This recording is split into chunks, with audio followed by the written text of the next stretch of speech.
Congress party ने आज 2014 में मोदी सरकार के सत्ता में आने के बाद लौह अयस्क के निर्यात में एक बड़े घोटाले का आरोप लगाया है। हमारे साथ कांग्रेस के नेता और प्रवक्ता पवन खेरा जी हैं। सर, ये जो आप लोगों ने आरोप लगाया है कि 2014 से पहले निर्यात का अधिकार सिर्फ एमएमटीसी को था, जिसमें सरकार की 89% की हिस्सेदारी थी।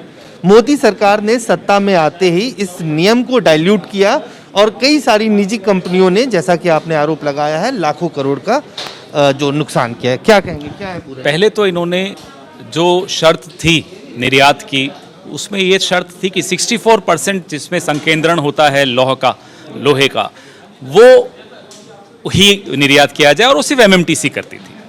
मोदी सरकार ने आते ही वो शर्त बदल डाली, उसको हल्का कर दिया।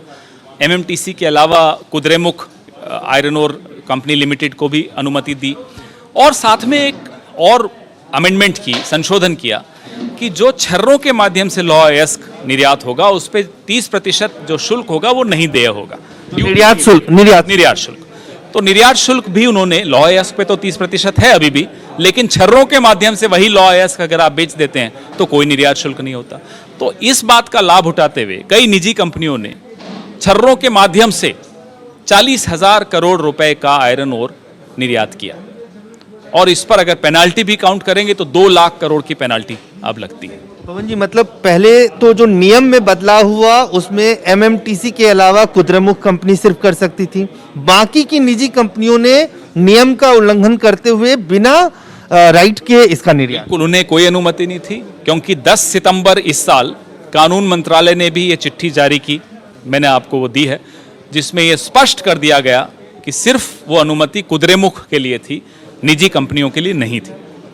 मतलब सरकार के नाक के नीचे पिछले 6 साल से सिर्फ कुद्रेमुख कंपनी, बाकी और भी कई सारी कंपनियां, उन कंपनियों का नाम या जानकारी कुछ वो हमारे पास नहीं है। कुद्रेमुख को तो अनुमति थी, तो उनके लिए तो हम नहीं कह रहे कि वो गैर कानूनी कर रहे थे, वो तो सरकारी ही है कंपनी बेंगलोर की। लेकिन उस नियम को देखते हुए उसमें स्पष्ट है कि सिर्फ कुद्रेमुख को अनुमति मिली।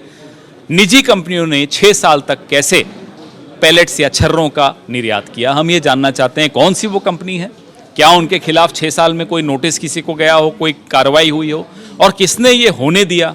किसी के ऊपर तो आपकी अकाउंटेबिलिटी की जवाबदेही बनेगी, हम ये सब जानना चाहते हैं। एक आखिरी सवाल, आपने ये आरोप लगाया कि मोदी सरकार ने सत्ता में आने के सिर्फ 2 महीने बाद इन नियमों में, लौह अयस्क के निर्यात के नियमों में बदलाव किया, जिसकी वजह से 40,000 करोड़ का रेवेन्यू का नुकसान हुआ, प्लस आपका ये कहना है कि 2 लाख रुपए का पेनल्टी लगता है। 2 लाख करोड़ का, क्योंकि 40,000 करोड़ की आपने निर्यात अगर किया है तो एक्ट के तहत उस पर 5 गुना ज़्यादा पेनल्टी लगती, तो 12,000 करोड़ का तो वैसे ही ड्यूटी का नुकसान हुआ, और जो गैर कानूनी तौर पे आपने ये एक्सपोर्ट किया है तो कानून के हिसाब से इन पर 2 लाख करोड़ का पेनल्टी बनती है। तो पब्लिक डोमेन में बात आ गई है, अब आप लोग इसमें क्या करना चाहते हैं? आगे कोई लीगल कोर्स ऑफ एक्शन?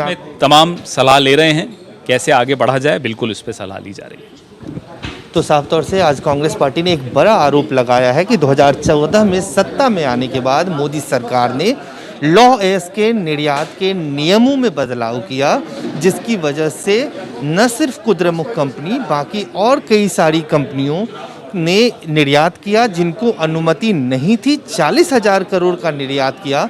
30% के ड्यूटी शुल्क को बचाने के लिए छर्रों यानी पैलेट्स के माध्यम से निर्यात किया गया।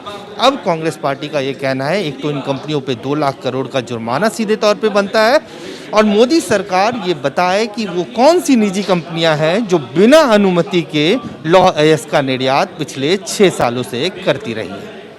कैमरामैन रफीक के साथ अजय झा, गो न्यूज़, दिल्ली।